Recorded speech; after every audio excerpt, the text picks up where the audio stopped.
વડોદરામાં દુનિયાની સૌથી મોટી સોલાર ડિશ સ્થાપિત કરાઈ છે. અત્યાધુનિક 500 ચોરસ મીટરની સોલાર ડિશની મદદથી 2000 લોકોની રસોઈ કરી શકાશે તૈયાર. સાથે જ 100 ટનનું એસી પ્લાન્ટ પણ ચલાવી શકાશે અને ડિશ સૂર્યની દિશા મુજબ પોતાની ગતિ ઓટોમેટિક ફેરફાર કરશે. આ પ્રોજેક્ટના ઉપયોગથી ગેસ અને વીજળીના બિલમાં ધરખમ ઘટાડો થશે અને લાકડા, ગેસ, વીજળીનો ખર્ચ લાંબા ગાળે લગભગ શૂન્ય થઈ જશે.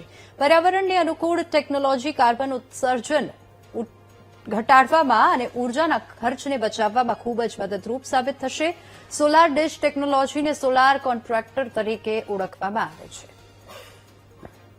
આખી ટેકનોલોજી આપણે ઇન્ડિયામાં બની છે. જે નરેન્દ્ર મોદીનું જે સપનું હતું આત્મનિર્ભર ભારત, એ પ્રમાણે આખી ટેકનોલોજી આપણે ઇન્ડિયામાં બનાવી છે. અને આખી જે તમે પાછળ જુઓ છો તે દુનિયાની સૌથી મોટી ડીશ છે અને સૌથી પહેલી વાર ઓસ્ટ્રેલિયાની બહાર બની છે. અને આપણે આ ડીશ થી આપણે સૂર્યના કિરણોને એકત્રિત કરીએ છીએ અને એમાંથી આપણે હાઈ ટેમ્પરેચર પ્રોડ્યુસ કરીએ છીએ. એટલા માટે આ ટેકનોલોજી નામ છે સોલાર કોન્સન્ટ્રેટર.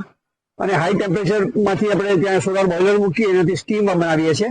અને સ્ટીમ પછી અત્યારે એ લોકોનો જે એર કન્ડિશનિંગ પ્લાન્ટ છે, વેપર ચિલર, એમાં જાય છે અને એમાંથી અત્યારે એર કન્ડિશનિંગ કરીએ છીએ.